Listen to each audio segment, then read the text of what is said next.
Hello there, ladies and gentlemen. The Beast is here from Razor Edge Gaming, and I'm going to be going over some of the patch notes for Black Ops 3 in March 2016. So, there was quite a few significant changes that they put into the game, added in a whole lot more new content, and other than that, just a whole bunch of bug fixes. There was actually so much put into the game that there was actually a 10 gigabyte update. I had to delete some data on my PS4 to be able to fit this update into the game. So, first off, seems the easiest to show off, we're going to go into the guns. And here I'm going to be showing you this brand new camo they put in. So all these like camos and reticles and stuff they added in all had something to do with Nuketown. They're just free stuff that they kind of put into the game. So if you don't have a whole lot unlocked, you actually have some new options for some sexy stuff to use.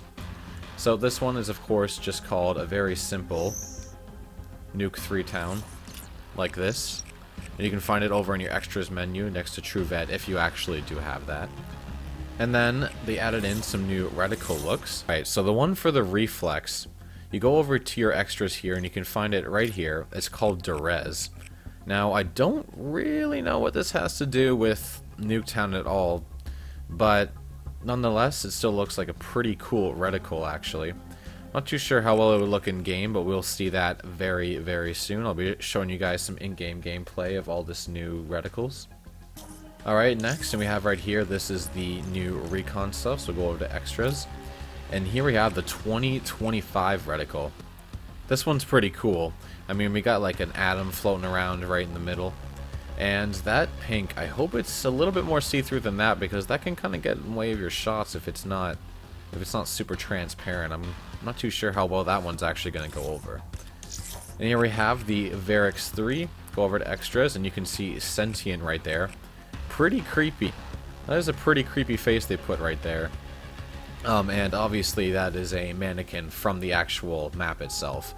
That's kind of like one of their faces, but like just the way that it's like partially transparent, you can see like shadows coming from all around the face. It's a very, very creepy looking kind of reticle there. Okay, so now if from here you go into your menu and you go down to your calling cards, down in default, you notice there's a new one down near the bottom right, or at the bottom in general. And again, just called Nuke 3 Town, as it usually is with everything with Nuketown. And I kind of like it actually. It's not too bad. It's not something I would use on a regular basis, but just kind of having like a big part of the map showing in the background, and then with the mannequins kind of looking on the distance behind you, it's actually kind of an interesting one. It's not too bad at all. Alright, so now you've seen what it kind of looks like in the creative class. Let's see what some of this stuff looks like in game.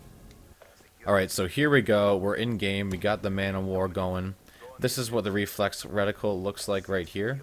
Now I think it's a little bit low res right now. Maybe it hasn't quite loaded in because I just got into the game.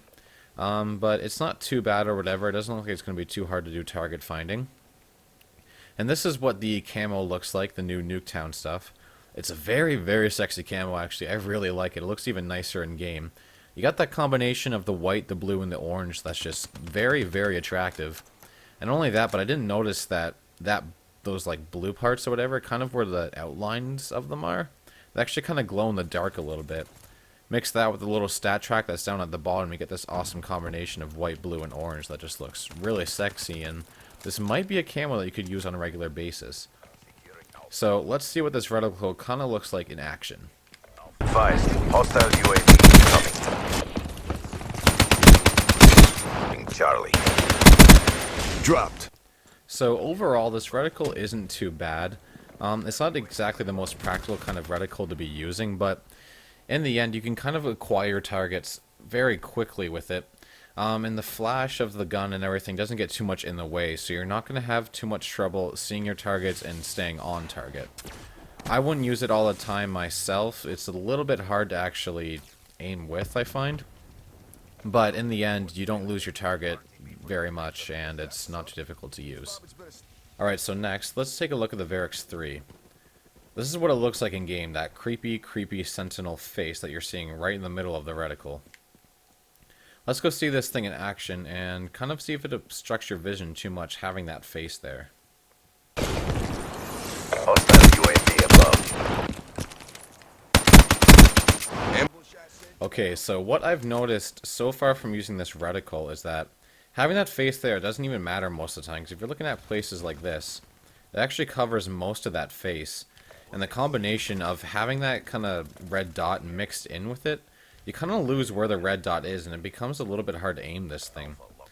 Because if I come over here like this, kind of aim down this way like that, look at that. You can barely see where that red dot is. It's only just showing up past that face, so it makes this reticle a little bit difficult to use. And with the flashing going on from your gun and getting shot at or something like that, it's very hard to keep your target right where you want them.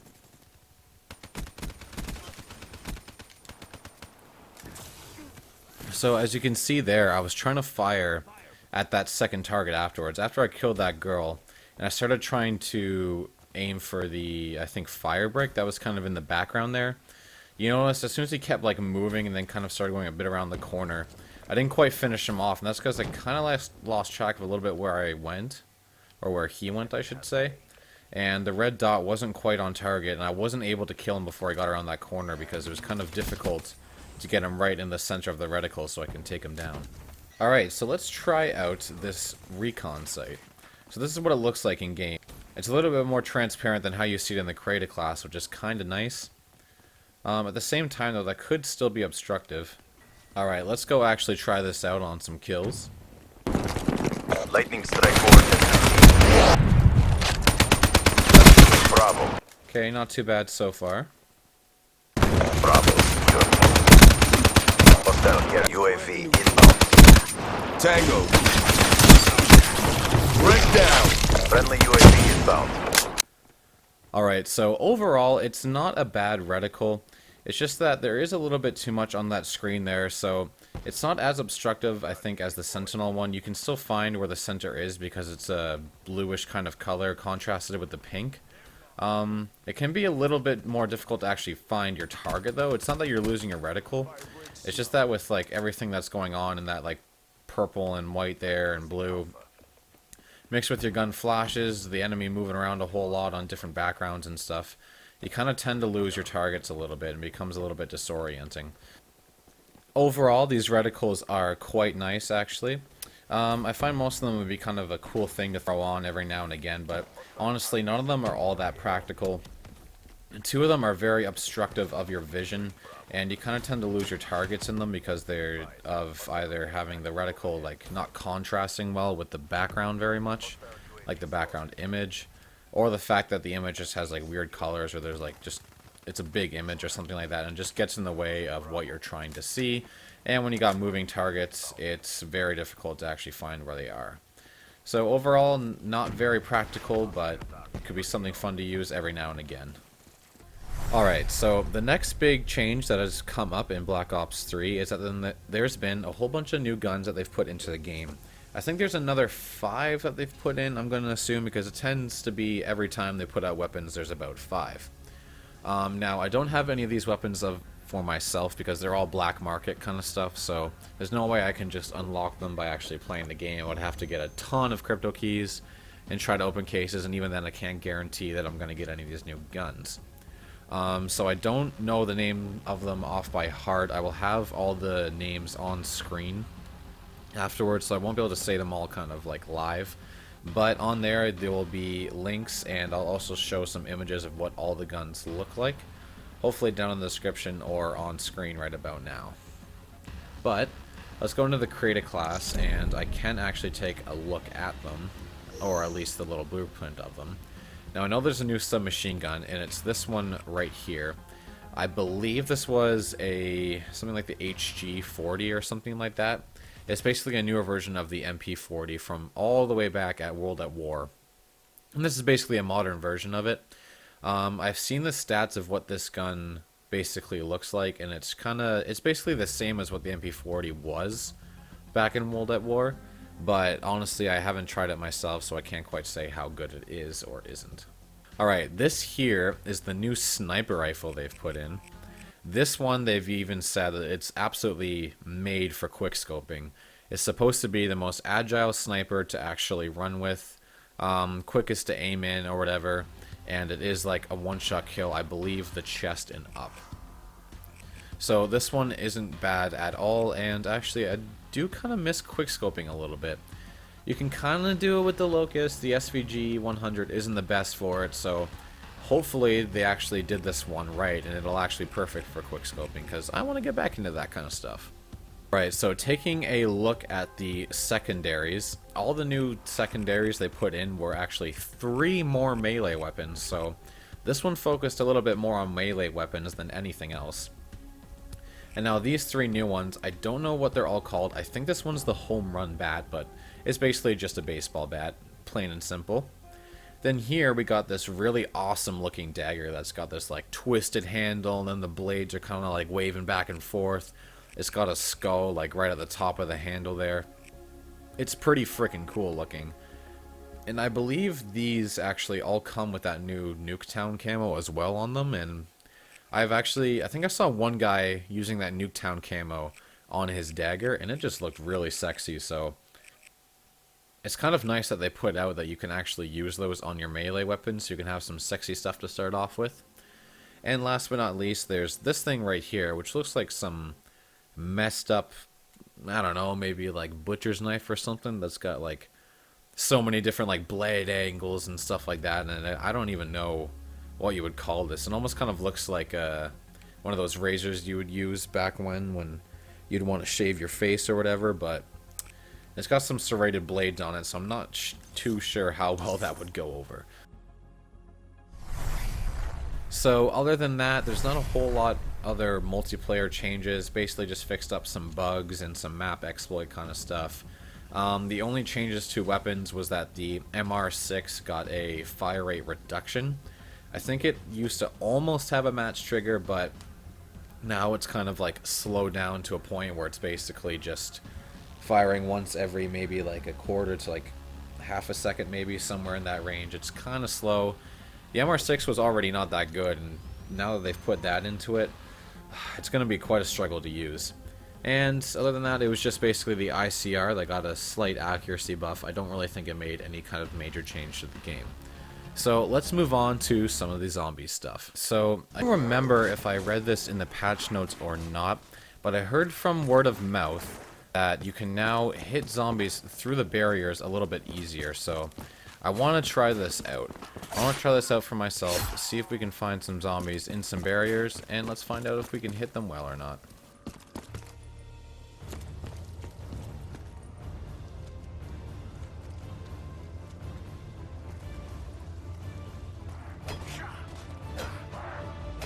So 3 misses so far. Okay, there's a knife through the wall. And then there we've got him. Okay. So far that seems pretty normal. Oh, and yes, those changes to the MR6 have also kind of gone over into zombies as well. This is literally like as fast as you can fire it. I used to be able to fire the MR6 almost like it was like fully automatic, and now that's as fast as I can fire it, so obviously there's been some changes put into that. Alright, I don't feel like that first barrier test was quite significant enough. Like, I don't think I quite had enough zombies there to test it out on, so let's try that again on this barrier. Let's see how well we do with these knives. How many times we can hit this guy in a row. Alright. So that was a miss. I think that was a miss. It was maybe a hit. Miss. Well, there was a hit for sure. And there we go. We finally killed him. So, I don't know. I think it's slightly easier, but honestly not a huge change. I think maybe before the patch I would have gotten one less hit on that zombie, but if they still have the barriers up like that, it's still very difficult to hit them through those, so not really seeing a big change there. Alright, so moving along, you can now buy more than one Gobblegum per round. As you can see, this Gobblegum machine is open and has Gobblegum in it. And if we come up here, so does this one. And if we head over this way to where we're going to go to the power, if you look over there, this one also has Gobblegum in it. That's because in this new patch, at any given level on any map, all the Gobblegum machines are always open. So you don't have to have a fire sale to be able to go to any of the machines and buy Gobblegum. Now, another thing that they put in with it is that you can buy more than one Gobblegum per round.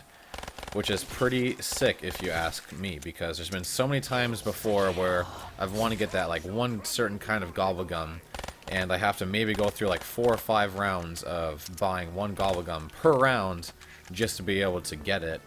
And sometimes I wouldn't even be guaranteed to get it for a very long time. It's all about chance. So now it'll be easier to do it all in one round, so you don't have to wait an entire round to be able to go for Gobblegum again. Here's the interesting thing though. Now that I got a little break from the zombies, the first one costs 500 points. So I'm going to pick up my Gobblegum here. Now this is all in the same round. Go out to the machine again, and now costs 1500 points. So I'll pick up this next one. And now if we go back to the machine again, it's now costs 3000 points for one Gobblegum. That's the same amount to get Speed Cola. So really, I don't know if putting this change in to buy multiple Gobblegum is really going to make a difference when you make it so damn expensive to buy it. Like, in the early rounds, spending that much money on Gobblegum isn't worth it at all. And you don't really need to get that one special kind of Gobblegum in the early rounds anyway, so there's not much point in buying it constantly. So they've kind of made Gobblegum a little bit more of like a late round sort of feature to be able to help you kind of like get through those tougher rounds with things that could help, you know, kill all the zombies at once or make it so they can't see you, stuff like that.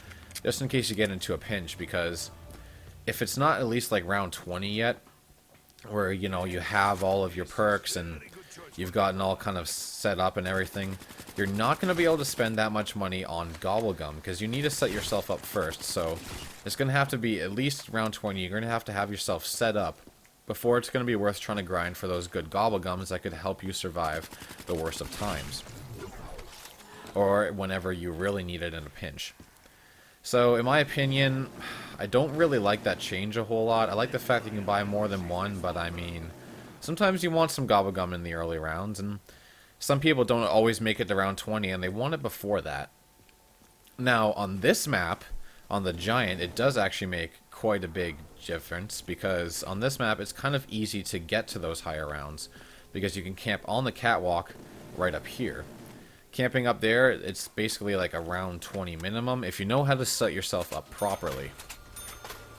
So maybe it makes a change on the Giant, but I'm not too sure about the other maps. And speaking of other maps, actually, it wasn't just changes that were made on this map, but overall it was mostly just a whole bunch of exploits that they did to for map changes. Other than that, the Shadows of Evil map, all that happened to it was that it got its ritual time reduced, so you don't have to have those like weird flying witch things from Destiny basically chasing you around everywhere trying to kill you for quite as long. And that's kind of nice, because Shadows of Evil is not an easy zombie map. And seeming it's the default zombie map, and you get no other maps unless you actually buy some sort of like DLC or something like that. It's a hard map for players who might not be as committed to Call of Duty as others and wouldn't buy the DLC. The only zombie map that they would have to play is just the Shadows of Evil one, which is super difficult. So at least they're trying to implement some kind of ease to it, but even then it's still pretty difficult. Like, I play zombies a decent amount, and even I'm still pretty shitty at playing Shadows of Evil. So yeah, overall there wasn't a whole lot of other changes. Oh, there was actually quite a big one where you can get more than one liquid Divinium per match or whatever. It used to have a limit of 4. No, sorry, not 4. There was a limit of 2 per match. And they've actually changed that, which is kind of nice. It's now completely unlimited. So if you want to grind for some Gobblegum, just hop into this map right here and camp the entire time in that little catwalk area I was showing earlier. And you're good to go. You can grind on Gobblegum all day long. Per match on this, actually, if you use that camping spot properly, you could earn up to like 6 to 8 per match. I almost guarantee it. With all the stuff that you're going to be able to buy. Okay, now I think that mostly summarizes all the changes that have been put into the game for patch notes in 2016. I will be putting the actual notes themselves up on the screen right now, showing you what it actually looks like on the website, and you can see some of the more bug fixes in detail. And if you want to read it for yourself, I'll put a link right on the screen and down in the description, so you can click on that yourself and go check them out so you can read them at your own leisure. Alright, so if you like this video, then please leave a like. It's very much appreciated. And if you want to see more like this, then make sure you hit that subscribe button. Hopefully I told you all you need or want to know on the patch notes for Black Ops 3 in March 2016. And I all hope you enjoy the rest of your day. Thank you so much for watching. The Beast is signing off. Peace.